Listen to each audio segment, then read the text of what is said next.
السلام علیکم۔ پاکستان کا ایران کے ساتھ ثقافتی رشتہ، جغرافیائی قرب، مذہبی یکسانیت اور اسرائیل کے بارے میں مشترکہ ناپسندیدگی ایسے عناصر ہیں جو ہر پاکستانی کو ایران کا ساتھ دینے پر مجبور کر دیتے ہیں۔ یہ سب کچھ حقیقت ہے، لیکن آج کی دنیا میں سب سے بڑی حقیقت امریکہ ہے، جو ایران اسرائیل جنگ میں کود پڑا ہے۔ دوسری حقیقت یہ ہے کہ ایران نے گزشتہ 45 برسوں میں امریکہ کے خلاف سفارتکاری کے جتنے بھی جوہر دکھائے تھے وہ اسرائیل کے پہلے حملے کے ساتھ ہی گرد ہو گئے۔ تیسری حقیقت یہ ہے کہ جنگ جارحانہ ہو یا مدافعانہ، اپنے زور بازو پر ہی لڑی جا سکتی ہے۔ پہلے بات کر لیتے ہیں امریکہ کے بارے میں۔ ہمیں سمجھنا ہوگا کہ یہ دنیا 1945 میں دوسری جنگ عظیم کے خاتمے کے بعد ایک عالمی نظام کے تحت چل رہی ہے۔ اس نظم کی چند بنیادی خصوصیات ہیں۔ پہلی یہ کہ اس نظم کے خلاف چلنے والے کسی بھی ملک کو برداشت نہیں کیا جائے گا۔ دوسرے یہ کہ دو ملکوں کے درمیان جنگ میں جوہری ہتھیار استعمال نہیں ہوں گے۔ تیسرے یہ کہ مذہب یا کسی بھی نظریے کی درآمد و برآمد کا دھندا نہیں چلے گا۔ چوتھے یہ کہ ملکوں کی سرحدوں میں کوئی بڑی تبدیلیاں نہیں ہوں گی۔ پانچویں یہ کہ عالمی تجارت کے راستے ہمیشہ کھلے رہیں گے۔ اور چھٹی یہ کہ کوئی ملک بھی کسی دوسرے ملک کے معاملات میں دخل اندازی نہیں کرے گا۔ یہ 6 بنیادی اصول ہیں جن کے تحت اس وقت یہ دنیا چل رہی ہے، اور امریکہ دنیا میں ان اصولوں کے نفاذ کے لیے اس نظام میں پولیس کی حیثیت رکھتا ہے۔ جہاں کہیں ان اصولوں کی خلاف ورزی ہوتی ہے، امریکہ وہاں مداخلت کرتا ہے۔ اس نظام کی حمایت و مخالفت میں لاکھوں صفحے روزانہ لکھے جاتے ہیں اور لکھے جاتے رہیں گے، لیکن ابھی تک یہ چل رہا ہے۔ اس کا فائدہ ہے کہ دنیا کی تاریخ میں یہ پہلے 80 برس ہیں جب کوئی عالمی جنگ نہیں ہوئی۔ کوریا، ویتنام اور افغانستان کی پہلی جنگ میں امریکہ شریک ہوا تو اس کا مقصد طے شدہ 6 اصولوں کے مطابق سوویت یونین کو روکنا تھا، جو اس نظام کے متبادل اپنا نظم لانا چاہتا تھا۔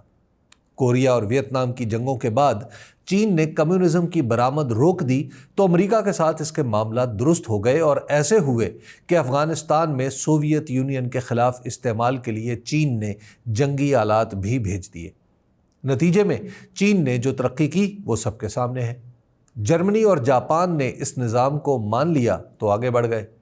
ویتنام نے اس نظم کو مانا اور آج امریکہ کے ساتھ وہ 140 ارب ڈالر کی سالانہ تجارت کر رہا ہے۔ پاکستان اور بھارت نے 3 جنگیں لڑی۔ اس کے علاوہ کارگل اور مئی 2025 جیسے تصادم بھی ہوئے۔ ہر مسلح تصادم کو روکنے میں امریکہ نے کردار ادا کیا۔ ابھی مئی 2025 کا معاملہ ہی لے لیں، اس میں امریکہ مصالحت کار نہ ہوتا تو معاملہ کہیں سے کہیں نکل جاتا۔ اس تناظر میں اب ذرا ایران کے مسئلے کو سمجھنے کی کوشش کرتے ہیں۔ 1979 کے انقلاب کے بعد ایران کے انقلابیوں نے لا شرقیہ لا غربیہ کا نعرہ لگا کر اعلان کیا کہ وہ امریکہ کے ساتھ ہے نہ سوویت یونین کے ساتھ۔ اس نعرے کا ابتدائی مطلب یہ لیا گیا کہ انقلاب کے بعد ایران جو امریکی کیمپ میں تھا اب شاید متوازن پالیسی اختیار کرے گا۔ یہ توقع اس وقت غلط ثابت ہو گئی جب امریکہ کو شیطان بزرگ یعنی بڑا شیطان قرار دے کر اس کے سفارتکاروں کو یرغمال بنا لیا گیا۔ سعودی عرب کے خلاف محاذ، لبنان میں حزب اللہ کی حمایت، 2003 میں یمن کے حوثی باغیوں کی امداد، بحرین میں انقلاب برآمد کرنے کی کوشش، شام میں بشار الاسد کی حکومت کی بے محابہ حمایت وہ عناصر تھے جنہوں نے ایران کے حوالے سے کئی خدشات پیدا کر دیے۔ یہ سب معاملات چل رہے تھے اور برداشت بھی کیے جا رہے تھے۔ یورپ جو کسی بھی صورت جنگ میں اترنا نہیں چاہتا تھا، ایران کو مذاکرات کے راستے پر لانے کی کوشش کرتا رہا۔ 1997 میں محمد خاتمی ایران کے صدر منتخب ہوئے تو انہوں نے ملک میں جمہوری تبدیلیاں لانا چاہییں۔ وہ دنیا کے لیے قابل قبول بھی ہو گئے، لیکن ان کے راستے میں ایران کی مذہبی اسٹیبلشمنٹ آ گئی اور معاملہ ایک بار پھر وہیں پر آ پہنچا جہاں سے چلا تھا۔ ایران کی قدامت پسندی، آزادی اظہار پر قدغنیں، دوسرے ملکوں میں محدود مداخلت پر دنیا اس لیے عملی اقدام نہیں کر رہی تھی کہ ایران کے پاس تیل، آبنائے ہرمز کو بند کرنے کی صلاحیت اور مسلم ملکوں میں مسلح ہم خیال تنظیموں کا نیٹ ورک تھا۔ جب ایران نے جوہری تجربات شروع کیے تو پوری دنیا کو اس بارے میں تشویش لاحق ہو گئی۔ یہ خوف پیدا ہوا کہ اگر ایران کے پاس ایٹمی ہتھیار آ جاتا ہے تو یہ ایرانی انقلاب کی برآمد کے لیے استعمال ہونا شروع ہو جائے گا۔ اس خوف کے باعث دنیا بھر نے ایران کے ایٹمی پروگرام کی مخالفت شروع کر دی۔ ایران کے موجودہ رہبر آیت اللہ خامنئی نے اگرچہ ایٹمی ہتھیاروں کے خلاف فتویٰ بھی دے رکھا ہے، لیکن دنیا میں کوئی بھی ملک اس فتوے کو ماننے کے لیے تیار نہیں۔ ایران کے ایٹمی پروگرام کو روکنے کی جب سبھی کوششیں ناکام ہو گئی تو اس کے خلاف گرینڈ آپریشن کا آغاز ہوا۔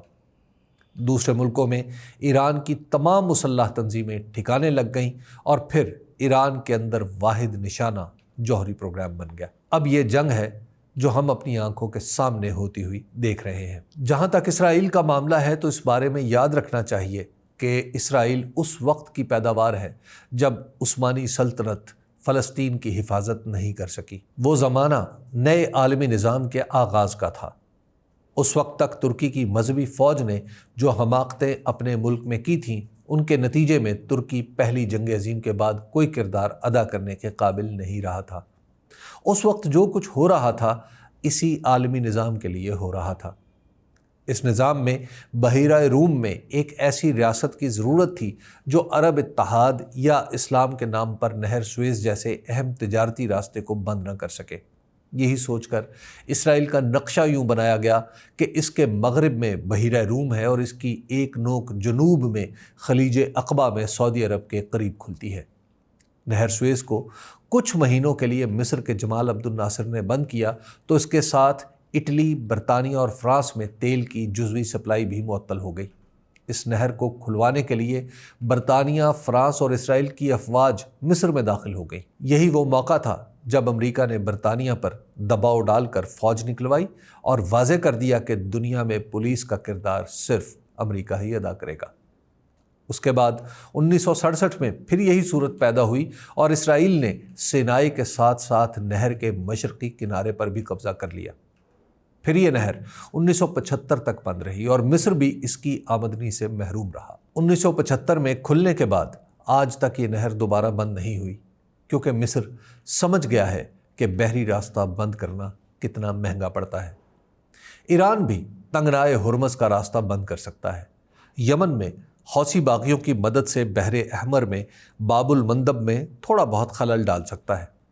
ہرمز کی بندش ایک ایسا وار ہوگی جس کا نقصان کسی بھی ملک سے زیادہ خود ایران کو ہوگا، کیونکہ اس کی اپنی بندرگاہ کے علاوہ کویت سے قطر تک کی سب بندرگاہیں بند ہو جائیں گی۔ تیل کی ترسیل رکے گی تو پاکستان سمیت ہر کسی کو اس کا نقصان اٹھانا پڑے گا۔ اس وقت جو ملک ایران کی سفارتی حمایت کر رہے ہیں وہ بھی مجبور ہو جائیں گے کہ ہرمز کو جلد کھولا جائے۔ کچھ وقت مزید گزرا تو عین ممکن ہے ایران صرف اسرائیل اور امریکہ ہی نہیں کسی بڑے اتحاد کا ہدف ہو جائے۔ ایسی کسی بھی صورتحال سے بچنے کے لیے ایران کو زمینی حقائق سمجھنا ہوں گے جو آج اس کے حق میں نہیں ہیں۔ امریکی حملے کے بعد اب مطالبات بڑھتے چلے جا رہے ہیں۔ امریکی صدر کی طرف سے ایران کے نظام حکومت کے خاتمے کا مطالبہ دراصل ایران کے اندر تقسیم پیدا کرنے کے مترادف ہے۔ اگر اس جنگ کا خاتمہ فوجی شکست پر ہوتا ہے تو پھر ایران کے پاس کوئی پتہ پھینکنے کے لیے نہیں رہے گا۔ اگر سفارتی انداز میں یہ جنگ ختم ہوتی ہے تو سخت شرائط کے باوجود ایران کی خود مختاری قائم رہے گی۔ یہ فیصلہ ایران کا ہوگا کہ وہ جنگ کیسے ختم کرنا چاہتا ہے۔ اس کی 5000 سال کی تاریخ بتاتی ہے کہ یہ ملک ہر طرح کے نشیب و فراز سے گزر کر قائم رہنے کی صلاحیت رکھتا ہے۔ ایران انسانی تہذیب کا گہوارہ ہے۔ یہ ممکن ہی نہیں کہ اس کے فیصلے صدیوں کی عقل و دانش اور حقائق کے ادراک پر مبنی نہ ہو۔ یہ وقت ایران کی اجتماعی دانش کا بھی امتحان ہے۔ ایران کے خلاف جنگ پاکستان کے لیے کتنی بھی تکلیف دہ ہو، اسے دو ملکوں کی جنگ سمجھنا غلطی ہوگی۔ یہ جنگ دراصل دنیا کے نظم کی یعنی ورلڈ آرڈر کی جنگ ہے۔ اس نظم میں چین، روس یا کسی بھی دوسرے ملک کی امریکہ کے مقابلے میں کیا حیثیت ہے یہ سب کے سامنے آ چکا ہے۔ روس کا ایران کے ساتھ اسٹریٹجک معاہدہ، چین کی ایران میں اربوں ڈالر کی سرمایہ کاری یا بھارت کی چابہار بندرگاہ کی تعمیر، کچھ بھی اس نظم کے راستے میں نہیں آیا۔ بے شک امریکہ سے آنے والے 7 B-2 طیارے جدید ٹیکنالوجی کی وجہ سے بمشکل دکھائی دیتے ہیں۔ اس کے باوجود امریکہ 28 ارب ڈالر کے یہ طیارے راستے میں آنے والے اور ارد گرد کے ملکوں کو اعتماد میں لیے بغیر ہزاروں کلومیٹر دور نہیں بھیج سکتا۔ اس جنگ نے جو دوسرا نقطہ واضح کیا ہے وہ ریاستوں کی نظریاتی سمت ہے۔ دنیا چلانے والے بتا رہے ہیں کہ نظریات پر اصرار کرنے والی ریاستوں کی گنجائش آج کی دنیا میں کم ہوتے ہوتے ختم ہو گئی ہے۔ شکریہ۔